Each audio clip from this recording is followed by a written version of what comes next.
네, 시편 62편 1절로 6절까지 교독하겠습니다. 성경을 보셔야 될 것 같습니다. 자막이 아니라 시편 62편 1절부터 6절. 나의 영혼이 잠잠히 하나님만 바라며 나의 구원이 그에게서 나오는도다.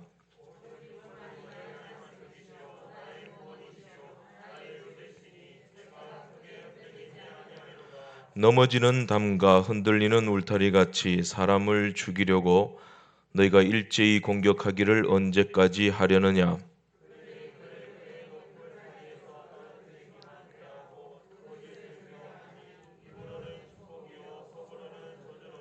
나의 영혼아 잠잠히 하나님만 바라라. 무릇 나의 소망이 그로부터 나오는도다.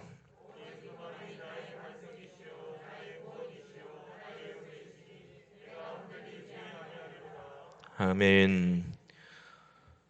본문의 시인은 아마도 다윗인 것 같습니다. 다윗의 시라고도 되어 있고 문체를 봐도 또 배경을 봐도 다윗이 목동 시절이 아니라 왕일 때, 유다 왕일 때인지 아니면은 통일 이스라엘 왕국의 왕일 때인지 정확히는 제가 잘 모르겠습니다만은 왕좌에 있을 때 지은 시라고 여겨집니다. 3절에 보면 넘어지는 담과 흔들리는 울타리 같이 그렇게 써내려가고 있죠. 지금 이제 다윗이 자신의 상태를 넘어지는 담, 왕의 보좌에 앉아서 보니까 성벽이 기울어진다. 이게 넘어지는 담. 그 다음에 흔들리는 울타리다. 돌담이 무너지고 있다. 성벽이 지금 무너지고 있고 자신의 보좌도 무너지고 있다. 자기의 권세가 왕의 자리가 위협을 받고 있다. 그렇게 표현을 하고 있는 것입니다. 특별히 다윗은 본 시편에서 흔들린다는 표현을 많이 쓰고 있어요. 2절 하반절에 보면 내가 크게 흔들리지 아니하리로다. 3절에 보면 흔들리는 울타리 같이, 6절 하반절에 내가 흔들리지 아니하리로다. 이게 무슨 말일까요? 흔들렸다는 뜻이죠. 내가 크게 흔들리지 아니하리로다. 다윗이 크게 흔들렸다는 겁니다. 내가 사명도 뭐고 또 내가 이스라엘의 왕이고 뭐고 이게 다 무엇이냐, 부질없다. 다 포기하고 싶습니다. 하나님. 이렇게 크게 흔들리고 낙심했던 것으로 보입니다. 특별히 본문에 보면 다윗을 흔들었던 것들이 나오는데 3절에 보면 죽이려고, 죽음의 권세죠. 죽이려고 일제히 공격했다. 근데 이게 죽이려고 일제히 공격했는데 계속해서 공격했다 그런 뜻이에요. 그런데 그냥 죽이려는 것이 아니라 불법으로 죽이겠다. 너를 없는 죄를 뒤집어 씌우고 불법을 행해서라도 너를 제거해 버리겠다 이런 뜻이에요. 그리고 4절에 보면 높은 자리에서 떨어뜨리기만은 꾀하고 왕의 자리에서 끌어내 버리겠다 너를, 그런 뜻이에요. 4절에 보면 거짓을 즐겼다. 이 거짓말을 즐겼다는 말은 거짓말에 중독이 되었다 그런 뜻이에요. 거짓말을 많이 하는 사람은 거짓에 중독된 자들이다. 저주했다, 저주를 퍼부었다 그런 뜻이에요. 사실 다윗이 이런 위협을 많이 받았잖아요. 우리가 성경을 이렇게 읽어보면 다윗이 죽음의 위협도 많이 받고 또 수치도 많이 당하고 거짓 모함도 많이 듣고 그리고 원수의 조롱거리도 많이 되고 그랬습니다. 협박이 있고 또 공격이 있고 또 음모와 거짓으로 인한 수치들, 함정들, 저주들, 이런 것들이 다윗을 크게 흔들리게 했다라는 겁니다. 그 성골 다윗도 흔들렸어요. 그죠? 바울도 흔들렸고 베드로도 흔들렸고 예수 믿는 사람 흔들려요. 근데 흔들려야 돼요. 그죠? 평행봉 위에 걸어갈 때 흔들리지 않고 걸어가면 넘어지잖아요. 흔들 하면서 이제 균형을 잡아서 끝까지 가는 거거든요. 흔들리는 것은 정상입니다.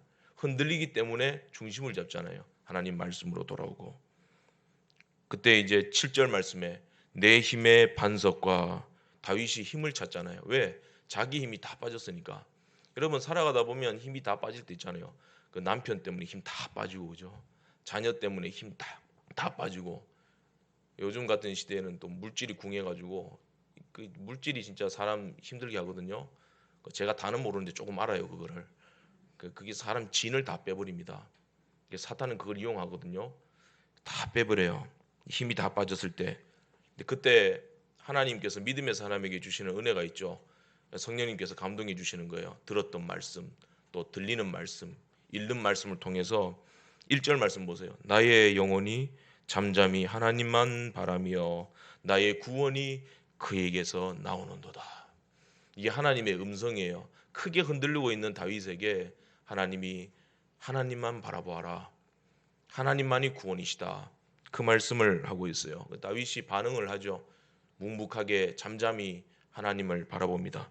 원수에게 둘러싸여 있는데 죽음의 위협이 쫓아오고 있는데 묵묵히 하나님의 말씀을 묵상하고 또 지금까지 인도이신 하나님 그리고 하나님의 사랑을 음미합니다. 그때 하나님께서 하나님께로부터 나오는 힘을 보여주십니다. 그때 나의 구원이 그에게서 나오는도다. 힘이죠. 그 힘에는 두 가지가 있어요. 그 힘 곁에 있으면은 불안과 공포를 느끼는 힘이 있어요. 그 물질 곁에 있으면 불안과 공포를 느껴요. 다윗을 죽이려고 했던 그 거짓들, 음모들, 죽이려는 사람들, 그 힘이거든요. 거짓도 힘이고, 그죠? 폭력도 힘이고, 다 힘이에요. 그런데 그런 사람들 옆에 곁에 있으면 불안감을 느낍니다. 이미 발을 깊숙이 넣어버리면요, 빼기가 힘들어요. 이게 아닌데 하면서도 결국에는 끌려가게 돼요. 자기도 불안하고, 그리고 주변도 힘들게 하고, 그게 죽음의 힘이 주는 불안감이에요. 그런데 평안을 주는 힘이 있어요. 이 사람 곁에 있으면은 비록 상황은 어려운데 평안해요. 예배를 드리면 평안하잖아요. 하나님을 의지하면 평안하잖아요. 근데 물질을 의지하고 재물을 의지하고 사람의 힘을 의지하면 불안하잖아요. 뭔가 잘 나갈 때 뭔가 불안하잖아요. 이렇게 하다가 잘못되면 어떡하는가. 근데 고난이 막 있습니다만은 근데 하나님이 함께 하십니다. 그 힘 곁에 있으면 마음에 평안함이 있다라는 것이죠. 2절 말씀에 다윗이 고백하죠. 하나님만이 나의 반석, 나의 구원이시고 나의 요새시니 내가 흔들리지 아니하리로다. 하나님이 주신 힘은요, 평안이에요. 평안. 기도가 힘이죠. 상황은 해결되지 않았는데 기도하다 보면 하나님이 평안을 주세요. 하나님을 바라보다 보면 평안을 주세요. 절망 가운데 있을 때 하나님 말씀 하나 딱 붙들게 되면 그 평안이 있어요. 그러니까 그때부터 문제는 해결된 거예요. 상황 해결은 하나님이 나중에 해주실 것이고 내 내면의 문제가 하나님 앞에 해결이 되는 거예요. 하나님 곁에 있으면 흔들리지 아니하리로다. 본문 시편 62편 전체가 12절로 되어 있잖아요. 여기에 오직이라는 말이 6번이나 반복돼서 나오고 있어요. 전적인 신뢰의 시다라는 거죠. 절대적으로 하나님만 바라봅니다. 오직 다른 것 의지하지 않고 하나님만 의지합니다. 그런 신 거죠. 그리고 나라는 말, 나의라는 1인칭 말이 15번이나 나와요. 그러니까 이 시가 보면 배경으로는 원수들에게 둘러싸여 있어요. 죽음의 힘에 둘러싸여 있습니다. 그런데 그 둘러싸인 가운데 고요함이 있어요. 오직 하나님과 나 1대1로 서 있습니다. 죽이겠다고 거짓말하고 협박하고 덤벼드는데 다윗이 시편 23편 고백처럼 주께서 내 원수들의 목전에서 내게 상을 차려주시니 내 잔이 넘치나이다. 이런 평안이 있다는 것이죠. 원수들이 칼을 들고 쫓아오고 활을 당기고 들깨들을 가지고 쫓아옵니다마는 원수들이 쫓아오는데 왕이신 하나님이 그거 섞어라. 그리고 다윗에게 상을 차려주시는 거야. 너 나와 차 한잔 하자 이 말이에요. 그런 은혜가 있기를 간절히 바랍니다. 더 나아가서 5절에 다윗이 고백하죠. 나의 소망이 하나님께로부터 나오는도다. 그렇죠? 하나님이 나의 구원 되시고 나의 힘이 되시고 나아가서 하나님이 나의 소망이 되십니다. 베드로전서를 보세요. 베드로서에 보게 되면 베드로가 고백하잖아요. 우리의 산 소망이신 예수 그리스도. 죽은 소망이 아니라 산 소망이에요. 하나님이 예수님이 나의 소망이 되신다. 산 소망이 되신다. 잠잠히 하나님만 바라볼 때 솟아나는 힘이 있다는 것을 본 시편은 보여주고 있다는 것이죠. 어떤 힘이 있는가? 첫째로 전진하는 힘이 솟아납니다. 하나님을 바라볼 때 전진할 수 있는 힘 솟아난다.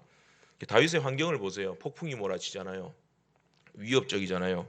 근데 4절에 그들이 높은 자리에서 떨어뜨리기만 꾀한다. 다윗을 끌어내리고 좀 저속한 말입니다만은 좀 거친 사람들이 쓰는 표현으로 다윗 제껴버리자 이 말이에요. 다윗을 제껴버리자. 제가 제낀다는 말이 무슨 말인지 몰랐거든요. 그냥 추월하자, 밟고 올라가자 이런 뜻인 줄 알았는데 이 제낀다는 말은 죽인다는 말이에요. 제껴버리자. 그거 회사에 보면은 회장, 사장 제껴버리자 이러잖아요. 그게 죽이자 이 말이에요. 정리해버리자. 다윗 정리해버리자. 그러니까 죽음의 위협이 일어나는 거죠. 앞이 보이지 않고 안개만 자욱하고 평생 인생의 절반 이상을 광야에서 보냈는데 하나님 계속 이 광야 같은 생활을 계속 해야 됩니까? 그러니까 안개가 자욱하고 눈보라가 몰아치는 거죠. 그런데 그때 하나님이 다윗에게 힘을 주시는 거죠. 잠잠히 하나님을 응시합니다. 말씀을 음미합니다. 그럴 때 하나님께서 이상하게도 흔들리지 않는 힘을 주세요. 계속해서 전진할 수 있는 힘을 주신다라는 것이죠. 여러분 그 뭐 그런 말이 있어요. 누가 그래요? 날 일자 한일자 있잖아요. 한일자를 10년 동안 쓰면 붓 끝에 강물이 흐른대요. 그러니까 지금은 보이지 않는 것 같잖아요. 계속해서 반복이에요. 기도하고 참아라. 기도하고 참아라. 하나님께 맡겨라. 나를 바라보아라. 상황이 변하지 않아도 때가 되면 그 끝에 강물이 흐른대요. 상황적으로는 길이 안 보이는데 하나님을 바라보니까 길이 보여요. 그게 뭐냐면 5절에 나와요. 나의 소망이 그에게서 나오는도다. 길이 뭡니까? 소망이에요. 상황이 열리지 않아도 괜찮아요. 사람은 소망은 잊어버리면 안 돼요. 꿈이 꺾이면 안 돼요. 꿈을 꾸셔야 돼요. 그래서 뭐 이런 말이 있잖아요. 벽은 문이다고. 사방이 다 벽입니다. 막다른 길입니다. 근데 소망이신 하나님 바라보고 이 벽도 밀어보면 문이 되더라는 거죠. 다 밀리더라라는 거죠. 할렐루야. 6절에 하나님이 요새가 되시고 하나님이 반석이 되신다. 7절에 하나님이 나의 피난처가 되신다. 길이죠. 피난처도 길이잖아요. 요새 피할 길이잖아요. 그러니까 모든 게 막혔는데 하나님을 바라보니까 그 하나님이 열어주시는 길로 계속 전진할 수 있는 힘이 생기더라라는 것이죠. 피할 길이 보이더라. 그 새들은 바람이 강하게 부는 날 집을 짓는답니다. 왜냐하면 강한 바람이 부는 가운데 집을 지어야 튼튼하게 짓죠. 시험을 해보면서 짓는 거예요. 내진 설계가 된다라는 거죠. 태풍이 와도 태풍이 불잖아요. 나뭇가지는 부러지는데 이제 집은 무너지지 않아요. 새들이 지은 집. 이게 바로 그런 이유인 거죠. 바람이 거세게 불 때 집을 지으니까. 이게 바람이 강하게 부는 날 집 지으려면 새들이 얼마나 힘들겠어요. 근데 반면에 바람이 그치기를 기다리고 잔잔해지면은 그때 집을 지어야 되겠다. 그때 집을 짓게 되면 그 집이 오래 가지 못하겠죠. 바람에 다 이제 날려가 버리겠죠. 결과가 좋지 않다. 근데 바람이 강하게 부는 날 집을 지으면 무너지지 않습니다. 비록 뭐 이렇게 뭐 짚을 물어오는 일도 힘들고 부리로 흙을 이기는 힘도 어렵겠지만 그만큼 단단하게 고난 가운데 단단하게 집을 지을 수 있다라는 거죠. 까치가 지은 집들 보면 층층이 지었잖아요. 뭐 다세대 주택처럼 아파트처럼 지었잖아요. 보기에 이쁘게 지으라고 그런 게 아니라 이쁘기도 한데 그만큼 튼튼하다는 겁니다. 우리의 삶에 큰 바람이 불고 있습니까? 그때 집을 짓는 거예요. 고난이 있을 때 전진하는 거예요. 주님의 몸된 교회도 마찬가지예요. 어려움이 다 지나가고 하나님 장애물들이 제거되게 해 주옵소서. 쉽게 하나님이 장애물 제거되게 안 해주세요. 넘어가는 거예요. 뚫고 가든지 돌아가든지 넘어가든지 잡아뜨리든지 그냥 밀고 나가는 거예요. 어려움이 있을 때. 그러니까 이제 예레미야서 보세요. 예레미야서입니까? 쭉 보면 이렇게 돼 있잖아요. 야, 네가 지금 사람하고 경쟁하는데도 이렇게 힘들어하는데 앞으로 네가 말과 경주해야 된다. 그때 너 어떡할 거냐? 그죠? 지금 이렇게 힘든 것 가지고 네가 힘들어하겠느냐? 앞으로 더 큰 시험이 있을 때 그때 너 어떡하겠느냐? 마음 크게 먹으라 이 말이에요. 지금 밖에는 바람이 불고 내 삶에는 폭풍이 몰아치는데 내 내면은 고요함이 있어야 됩니다. 잠잠함, 그죠? 하나님을 바라보고 자꾸 올라가는 모습. 믿음의 말로 자꾸 올라가셔야 돼요. 낙담하는 말 하지 말고, 그죠? 그 기도로 계속 전진하고 예배로 하나님께 자꾸 나아가고 감사의 말을 하고 감사할 때 자꾸 올라가잖아요. 감사할 때 우리 삶이 자꾸 올라가잖아요. 히말리아 고산족들은 양을 사고 팔 때 양의 덩치를 보고 이제 값을 매기지 않는데요. 그 양의 키나 뭐 살이 얼마나 쪘나 뭐 그걸 보고 값을 매기는 게 아니라 양의 성격을 보고 값을 매긴다라는 거죠. 양을 팔 사람과 양을 살 사람이 이제 지켜보는 가운데 이 가파른 산 비탈길을 올라가는데 중앙지대까지 올라가요. 올라가서 양을 이제 풀어놓아요. 양이 어떻게 하겠어요? 풀을 뜯어 먹다가 그 풀 뜯어 먹는 모습 보고 이제 값을 흥정하는 거예요. 만약에 이 양이 만약에 산 비탈 위쪽으로 올라가면서 풀을 뜯어 먹잖아요. 그러면 이게 아무리 덩치가 작고 말라도 값이 높게 매겨져요. 왜냐면은 지금 어렵고 힘들 때 낙심하지 않고 계속해서 올라가서 지 살 길을 찾는다는 거예요. 밝은 미래를 열어간다는 거예요. 반면에 이제 아래로 내려가면서 풀을 뜯어먹는 양들은 아무리 덩치가 좋고 이렇게 보기에 좋아도 값은 이제 떨어진다는 거예요. 왜냐하면 미래가 없다는 거예요. 편안한 것만 찾고 힘들고 어려울 때는 저기 아래로 내려가 가지고 이제 굶어 죽게 된다. 협곡에 이르게 되면 말라 비틀어 죽게 된다라는 거죠. 값이 떨어진다는 거죠. 산 위로 올라간다라는 것이 뭐겠어요? 지금 악조건에 개의치 않고 계속해서 전진해 나가는 거예요. 하나님의 말씀을 묵상하고 목회자는 계속 설교 준비하고 전에 하던 대로 다니엘 보세요. 다니엘 조서의 의인이 지킨 것을 알면서도 전에 하던 대로 상황이 바뀌지 않잖아요. 사자굴에 들어가잖아요. 계속 하던 대로 가는 거예요. 전진하는 힘. 누가 흔들어도 그죠? 계속해서 전진하는 힘. 사도 바울도 말하죠. 빌립보서 3장 12절에 내가 이미 얻었다 함도 아니요 온전히 이루었다 함도 아니라 오직 내가 그리스도 예수께 잡힌 바 된 그것을 잡으려고 달려가노라. 이룬 것이 아무것도 없습니다. 해결되는 것이 아무것도 없어요. 감옥에 갇혀 있습니다. 그런데 나는 계속해서 전진해 나간다는 겁니다. 요셉을 보세요. 요셉 노예로 팔려가죠. 노예로 팔려갔는데 얼마나 분통하겠어요. 근데 계속 전진합니다. 하나님이 요셉과 함께 하심으로 그가 형통하였더라. 그죠? 그러다가 또 누명을 써가지고 감옥에 들어갑니다. 근데 전진을 멈췄습니까? 계속 전진해 나가요. 하나님이 요셉과 함께 하심으로. 결국 이제 흉년이 요셉을 애굽의 총리로 만들었죠. 다가오는 흉년이 요셉을 총리로 만들고 흉년의 때가 다가올 때 낙심하지 않고 준비하고 전진해 나가고. 아브라함 보세요. 아브라함의 믿음을 성경은 전진하는 믿음이다 그렇게 평가를 하고 있어요. 막막합니다. 앞길이 보이지 않습니다. 나이 많습니다. 길이 보이잖아요.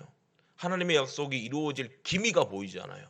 그런데 전진해 나갑니다. 히브리서 11장 8절 믿음으로 아브라함은 부르심을 받았을 때에 순종하여 장래의 유업으로 받을 땅에 나아갈새 갈 바를 알지 못하고 나아갔으며. 그냥 말씀만 믿고 나아가는 거예요. 내가 길은 모르겠고 갈 길도 모르겠고 갈 바도 모르겠고 하나님이 어떤 일이 일어날 것이다 말씀해 주지도 않고 그냥 하나님이 가라 하시니까 내가 너와 함께 하신다 하셨으니까 내가 너에게 복 준다 하셨으니까 그거 믿고 그냥 계속 가는 거예요. 상황이 바뀌지 않을 때가 있어요. 가뭄이 올 때가 있고 거친 눈보라가 몰아칠 때가 있습니다. 낙심될 때 있죠.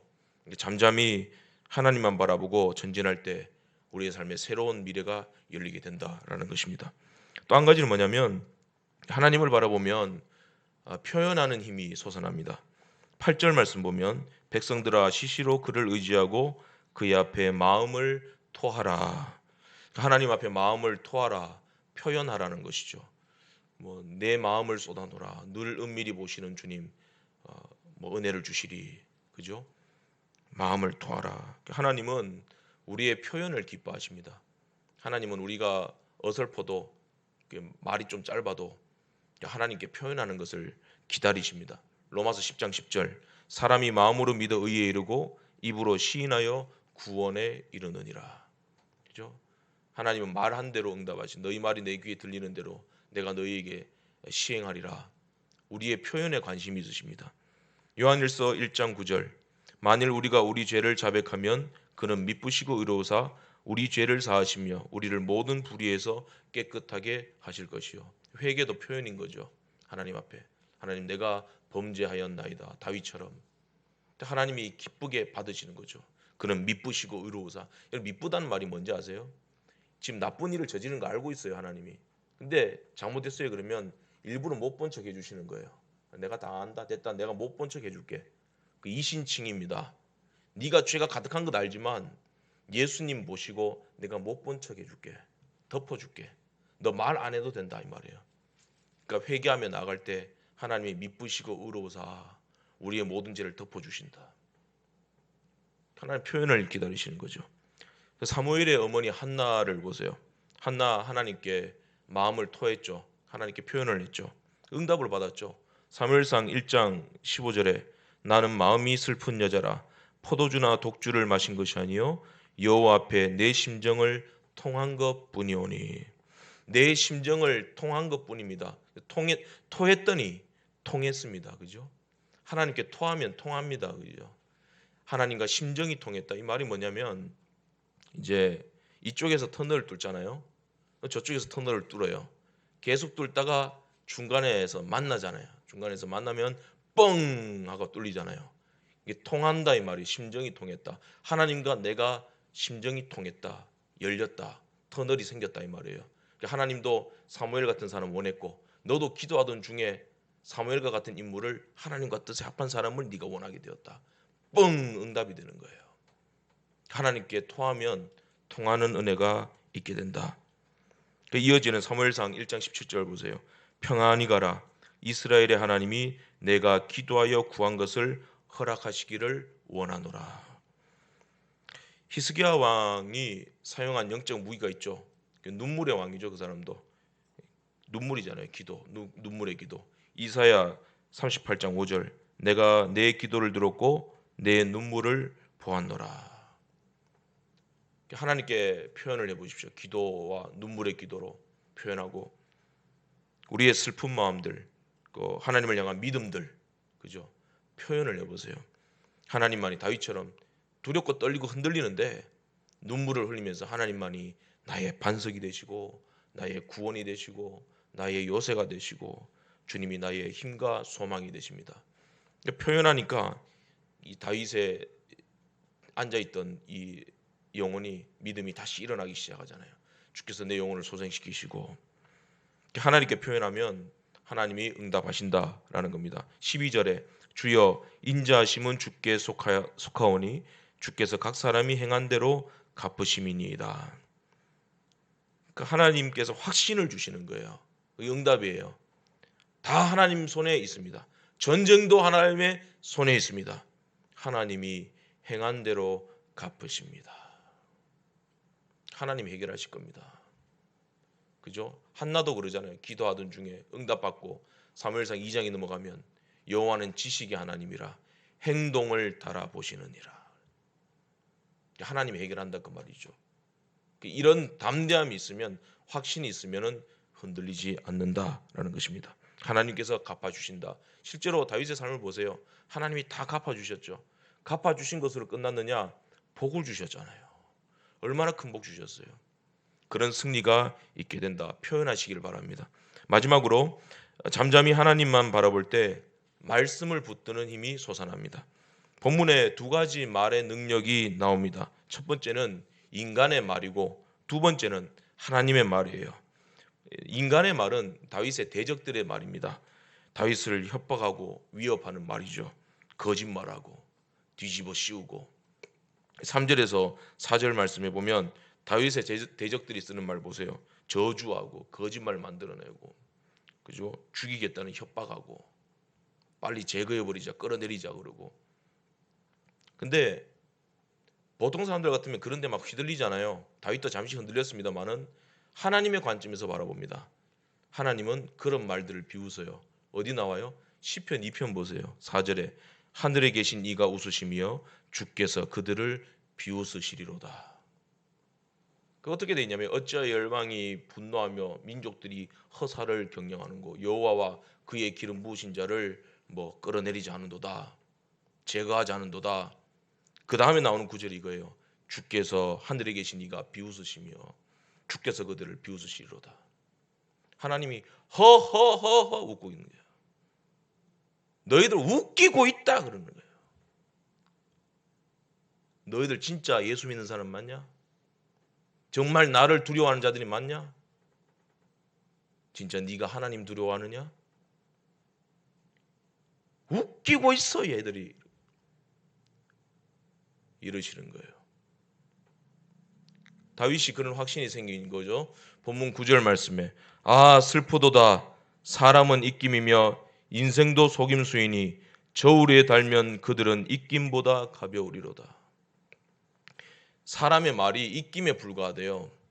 하나님 보시기에 이게 속임수라는 뜻이거든요. 속임수다. 그들의 말은 저울에 달면 그들의 입김보다 가벼우리로다. 말만 들어보면 정말 죽일 것 같고 뭔가 있는 것 같아요. 일을 낼 것 같은데 근데 하나님이 달아보시고 또 믿음의 눈으로 분석을 해보면 자기가 한 말을 실행할 능력도 없더라 그 말이에요. 왜? 하나님이 비웃으시니까. 이게 다윗이 발견한 게 뭐냐? 결국에는 하나님의 말을 발견한 거예요. 하나님의 입에서 나오는 말 그리고 말씀의 권능을 발견합니다. 11절 말씀 하나님이 한두 번 하신 말씀을 내가 들었나니 권능은 하나님께 속하였도다. 권능, 두나미스, 다이나마이트 같은 능력 이게 어디서 나오느냐? 하나님 한두 마디 말씀, 원투펀치에서 나온다는 거예요. 하나님 한번 툭 두 번 던진 말씀. 그러니까 이제 풍랑이 일어날 때 예수님이 풍랑을 밟고 오시잖아요. 풍랑을 밟고 오셔서 한두 마디 날리시죠. 잠잠하라, 고요하라, 고요해지는 거예요. 그 권능, 두나미스 권능입니다. 놀라운 힘이 있습니다. 하나님 말씀에. 고난 가운데 답답할 때 사람의 말에 위협이 있을 때 하나님의 말씀을 붙드시길 바랍니다. 때는 우리가 갓난아이처럼 약해 보일 때가 있죠. 근데 갓난아기가 얼마나 힘이 세냐면요. 엄마의 마음을 움직여요. 그죠?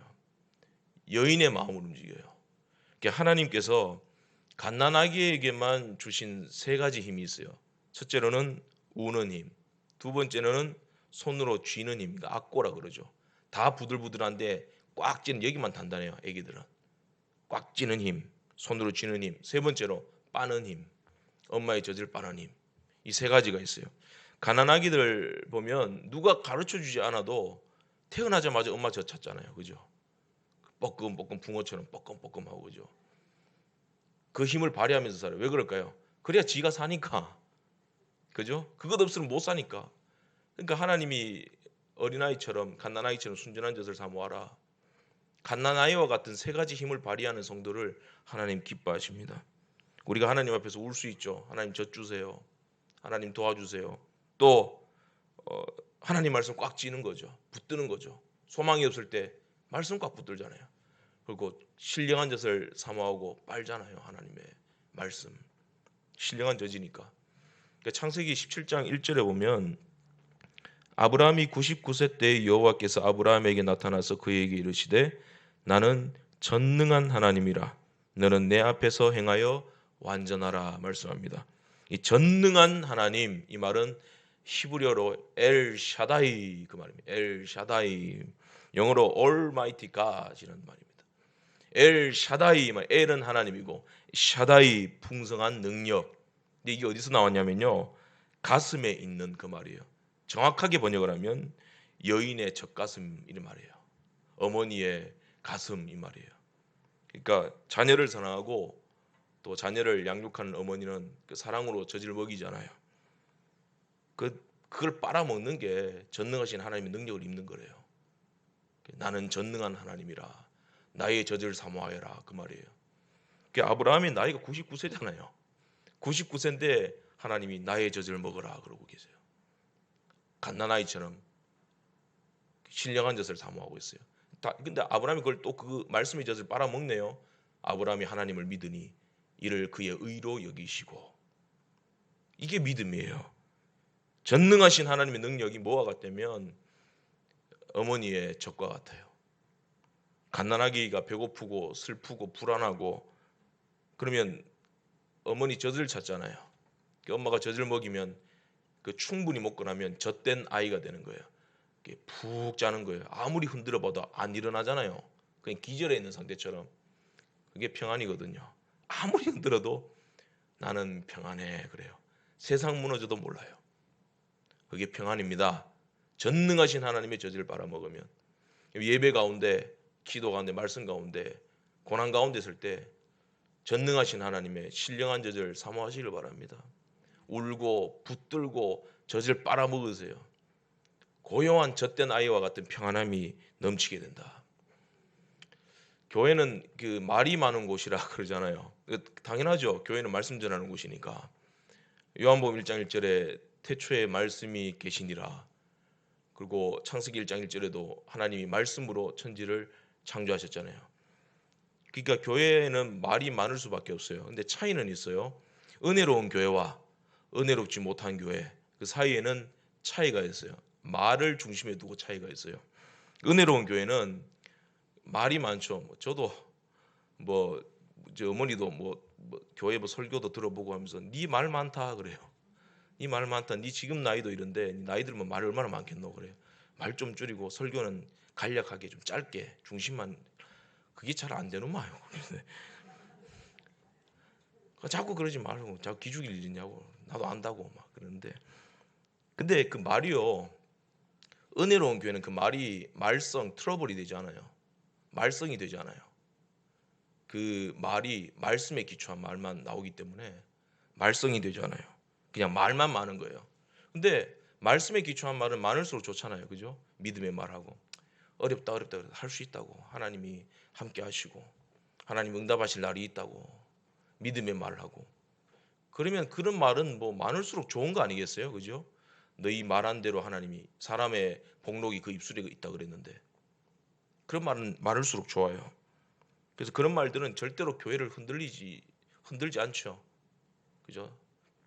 근데 은혜롭지 못한 교회는 말도 많은데 그 말하는 것마다 다 말썽이 돼요.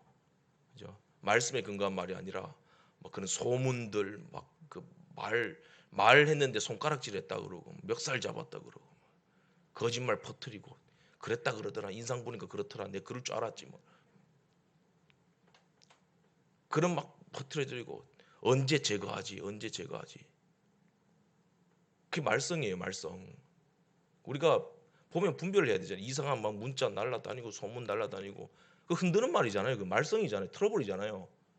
우리 이성적으로 판단해서 그렇잖아요. 예수 안 믿는 사람이 봐도 그런 판단이 되는 거잖아요. 그죠? 말썽이잖아요. 그 왜 만들었는데요? 목적을 알지만 그 큰 그림을 위해서 기반을 자꾸 마련하면 안 돼요.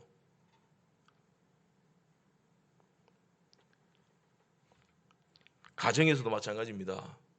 말을 할 때 하나님 말씀을 붙들고 하는 사람은 그 말에서 하나님의 말씀의 능력이 나와요. 세워갑니다. 근데 은혜롭지 못한 가정은 말하는 것마다 말썽이에요. 어디 여자가 소리를 높이냐고 막. 그죠? 왜 여성도들이 방언을 많이 받는지 아세요? 남편하고 말이 안 통하니까.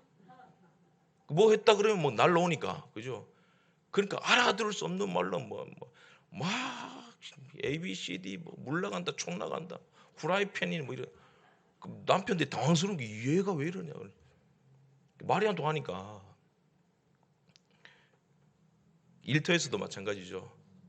말을 자꾸 꼬투리 잡고 말썽을 일으키는 말이 휘둘리고 거기에 귀가 솔깃하고 거기에 빠져버리면 음녀에게 미끄러져 내려가는 그런 불쌍한 도살장에 끌려가는 소와 같이 됩니다. 그게 잠언에 나오는 말씀이에요. 포도주처럼 싹 내려간다 그 말은.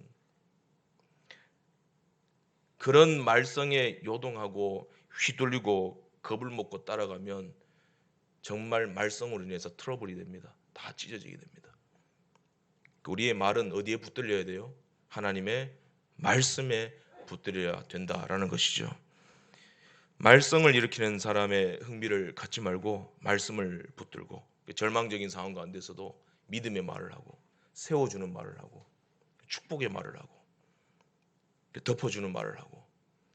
다윗은 하나님을 가리켜 뭐라고 말하냐면 나의 반석입니다.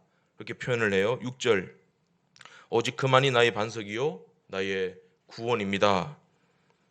이 반석이란 말을 왜 썼느냐. 이 반석이 구원이래요. 이어지잖아요. 하나님 나의 구원인데 반석과 같은 구원이래요. 마태복음 7장 24절에서 27절까지 보게 되면 예수님이 두 가지 집을 소개하세요.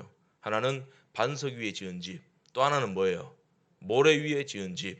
어디에다가 지어야 된대요? 반석 위에 지어야 된대요.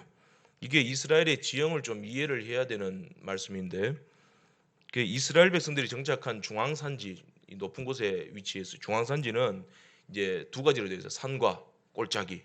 산과 골짜기로 되어 있는데 만약에 비가 내리면 높은 그 산지에 빗물이 땅에 흡수되지 않아요. 이게 그대로 흘러내립니다. 골짜기로. 왜 흡수되지 않냐면 그 석회암 바위로 되어 있기 때문에 흙이 아니에요. 그러니까 빗물을 흡수 못하는 거예요. 흡수를 못하니까 석회암 바위니까 밖으로 이렇게 밑으로 흘러내리는 거예요. 골짜기로 흘러내리다가 골짜기에 어떤 그 좀 이렇게 웅덩이처럼 고여 있을 장소가 있으면 거기다 물이 계속 고이게 되는 거예요. 그러면 이게 뭐가 되냐면 창수가 되는 거예요. 이게 홍수가 나는 거예요. 그리고 토사가 쌓이고 그러면 산사태처럼 이제 모래 폭격을 맞게 되는 거죠. 그래서 이제 이스라엘 사람들은 뭐 한 6개월 동안 비가 오지 않는구나, 건기가 계속되는구나. 그래서 그냥 뭐 안심하고 골짜기에다가 집을 짓잖아요. 그러면 이제 그 낭패를 보는, 비가 오게 되면 산 위에서부터 물이 흘러내리니까 밑에서 이제 골짜기에서 창수를 만나게 되고 산사태를 만나게 되는 거죠. 그게 창수 나는 거예요. 그러면 집이 다 무너지고 흘러가게 된다라는 거죠. 그런 이유 때문에 이스라엘 백성들은 산 위에 집을 짓습니다. 그래야 갑자기 흘러내리는 창수로부터 이제 안전할 수 있으니까. 그래서 반석 위에 지은 집, 무슨 말이냐면 산 위에 지은 집이에요. 골짜기가 아니라 산 위에 지은 집. 모래 위에 지은 집은 어디예요? 골짜기에 지은 집. 그래서 산사태가 일어난다, 그런 뜻이에요. 본문에 하나님은 나의 반석이시오, 이 말은 하나님은 산 위에 지은 나의 집이시오, 그 말이에요. 하나님의 말씀은 산 위에 지은 나의 집이다, 이 말씀인 거예요. 그러니까 아무리 홍수가 나고 산사태가 일어나도 산 위에 있으니까 안전하다라는 겁니다.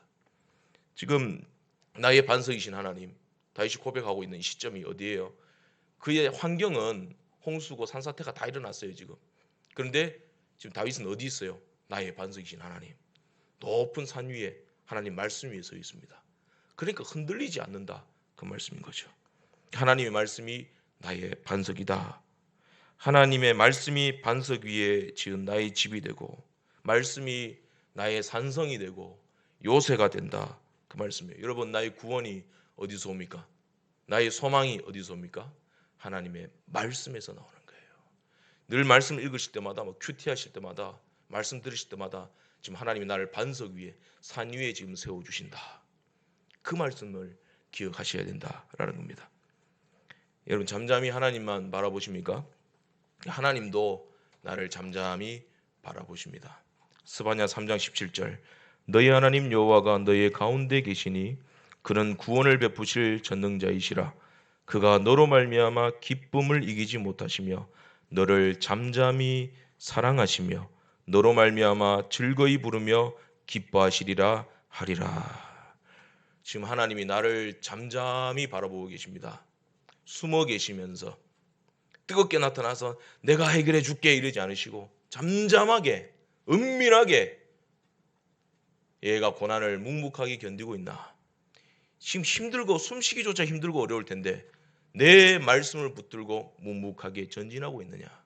나를 바라고 있느냐? 감사하고 있느냐? 하나님이 이렇게 묵묵하게 보시는 거예요. 보시고 내가 너를 기뻐하노라. 내가 너를 잠잠히 사랑하노라. 나는 너의 구원을 베푸실 전능자이시라. 내가 곧 너를 구원하리라. 그 작정을 하고 계시는 거예요, 하나님이. 왜냐하면 내가 너로 인해서 내가 다 이기는데 단 한 가지 이기지 못하는 게 있다, 하나님이. 그게 뭘까요? 하나님은 기쁨을 이기지 못하세요. 다 이기는데 기쁨을 못 이겨요. 내가 너로 인하여 기쁨을 이기지 못하노라. 하나님이 그렇게 나를 잠잠하게 사랑하고 계신다. 이 놀라운 위로 속에서 전진하시기를 바랍니다. 하나님께 마음을 토하면서 표현하시기를 바랍니다. 그리고 그 말씀을 굳게 붙드시기를 바랍니다. 그때 하나님의 구원과 능력을 보게 될 것입니다. 기도하겠습니다. 하나님 아버지, 오늘도 주님 앞에 나와 예수 이름으로 경배하고 하나님을 높이고 말씀을 받습니다. 성령께서 하나님의 말씀인 줄 알고 아멘으로 받게 하여 주옵시고 그것이 우리의 심령을 기경시켜 좋은 밭 되어 하나님이 기뻐하시는 선한 열매로 가득 차게 하여 주시옵소서. 그리하여 빈자처럼 도둑 맞은 자처럼 겁내면서 흔들리는 것이 아니라 사자처럼 담대하여 하나님을 바라보고 흉년의 때에 먹을 것이 있게 하고 하나님의 나라와 영광을 위해서 귀하게 쓰임받는 하나님의 일꾼들, 그리스도의 군사들 다 되게 하여 주시옵소서. 예수님 이름으로 기도드립니다. 아멘.